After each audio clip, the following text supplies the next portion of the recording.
Fibonacci series में ये 3 initial numbers हैं जो भी हम डालें 1 1 2। अब इन तीनों का सम करेंगे तो यहाँ 4 आया। अब इन तीनों का सम करेंगे तो यहाँ नेक्स्ट 7 आया। इन तीनों का सम किया तो नेक्स्ट 13 आया। इन तीनों का सम किया तो 24 आया। फिबोनाची में 2 थे, फिबोनाची में 3 होते। ठीक है, तो ये जितनी भी जनरेट करते जाओ ये 3 3 का सम है। ठीक है, तो अब यहाँ पे इनिशियल वैल्यू हमने ये डाली, अगर 0 डालेंगे तो ये 0 के हिसाब से आएगा। देखो ये 0 1 2 3, तो यहाँ पे 0 1। अगर मैं ये 0 0 1 डालूंगा तो इस हिसाब से बनेगा। अगर 0 0 0 डाला तो सारे 0 हो जाएंगे। तो याद रखना है कि भाई तीनों सेम नंबर नहीं होने चाहिए। तो हम इनिशियली अगर 1 0 1 डालते हैं तो भी बदलेगा। ठीक है, 0 1 1 डालते हैं तो ये आएगा, और 1 1 2 डालेंगे तो सीरीज बनेगी। अगर 1 1 1 किया तो बदलेगा। राइट, खाली 0 तीनों नहीं होने चाहिए। ठीक है, सो यहाँ पे मैं ले रहा हूँ 1 1 2। अब 1 1 2 क्यों ले रहा हूँ? फिबोनाची रूल के हिसाब से इन दोनों का सम यहाँ ले रहा हूँ। ठीक है, ये दो फर्स्ट 1 डिजिट है तो इन दोनों का सम 2। अब इन तीनों का 3 3 का सम करते जाएंगे तो ये फिबोनाची सीरीज बनेगा। ठीक है, अब ये आ गया आपका 1। अभी यहाँ पे यहाँ तक तो बन गया, लेकिन लूप में कैसे जाएंगे? तो ये n टर्म्स तक हम ले रहे हैं लूप। आई लिया है हमने 1 से लेके n, n हमारा यहाँ 15 है। ठीक है, तो अब यहाँ पे होना क्या चाहिए? ये वाली वैल्यू मैं शिफ्ट करूँगा इधर, ये वैल्यू शिफ्ट करूँगा इधर, और ये वाली शिफ्ट करूँगा इधर। तो इन तीनों का सम हो जाएगा 7। अब यही चीज़ लूप में अप्लाई करूँगा। अब यही वाली चीज़ यहाँ शिफ्ट करूँगा, फिर ये शिफ्ट करूँगा इधर, ये शिफ्ट करूँगा, देखो सम इधर आ रहा है। तो अगर आप ध्यान दो, राइट, तो जो हमने ऊपर सीरीज बनाई है, राइट, ये वाली यहाँ लिखी हुई है, ये वाली आप देख सकते हो, यहाँ पे वो सीरीज आ गई, इधर मैच हो रही। 1 1 2 4 7 13, देखो है ना, वही चीज़ है ना।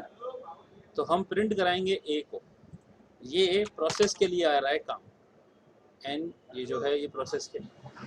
तो हमने इसके अंदर लूप के अंदर क्या किया भाई, बी को शिफ्ट किया पहले ए में, फिर सी को शिफ्ट किया बी में, और फिर एन को शिफ्ट किया सी में। तो इसका लॉजिक भी बना लेते हैं। देखो यहाँ पे, राइट, हम पोर्ट ले लेते हैं, इंटीजर एन इनपुट लेंगे यूजर से, नहीं ज़रूरत नहीं पड़ेगी, एन ए बी सी और आई।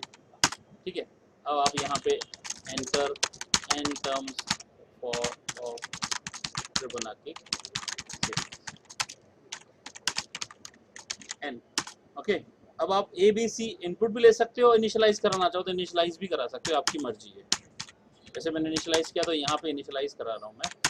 अब for i is equal to 1 से लेके i is less than equal to n i plus plus. अब सबसे पहले मैं क्या प्रिंट कराऊंगा, यहाँ प्रिंट कराऊंगा ए को, और टैब दे दूंगा, फिर लिखूंगा n is equal a plus b plus c, और फिर ए में चेंज करूंगा वैल्यू को बी की, बी में डालूंगा वैल्यू सी की, और सी में डालूंगा वैल्यू एन की। ये हो गया आपका फिबोनाची सीरीज, खत्म। और क्या, खत्म, इतना ही था। लेकिन लॉजिक देखो कितना बड़ा सॉल्व कर दिया हमने। ये इतना बड़ा चीज़ हमने इतने छोटे से लूप की वजह से ये पूरा का पूरा सॉर्ट आउट हो गया। ठीक है, ये देखो, अब इसको हम करते हैं फिबोनाची, सेव करते हैं, इसको रन करते हैं। राइट, ये जो दिखाया प्रोसेसिंग, वही चीज़ पूरा मैंने इधर लिखा है। रन करो, देखो आप टर्म डालो, वैसे ही आंसर आना चाहिए। लेट अस सी, अगर हमने 15 डाला तो वही का वही जो हमने आउटपुट देखा वही का वही आना चाहिए, और ए बी सी की वैल्यू बदलेंगे तो वैल्यू भी बदल जाएगी।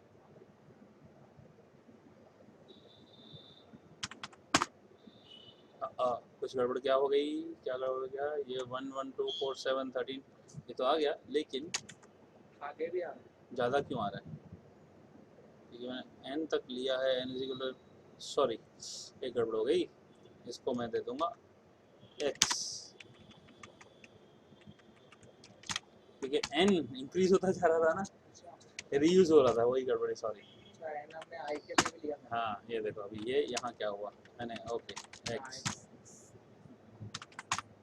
देखो हो गया। इस तरह से ये पूरा का फिबोनाची हो गया। आप 15 टर्म बोल रहे हो, 15 20 टर्म बोलोगे 20 टर्म, जितने टर्म्स बोलोगे उतने टर्म्स तक वो चलेगा।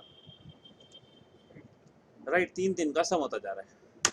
ओके, अब आपको ये देखना है कि एक n डालो या nth टर्म, ये आपको पूछा जाए कि भाई आप फाइंड करता हो भाई 10th टर्म क्या है, तो आपको बताना है 149। ये खुद सोचना है कि हम जो नंबर डाल रहे हैं वो फिबोनाची में है कि नहीं, और है तो कौन सी टर्म पे है। ठीक है।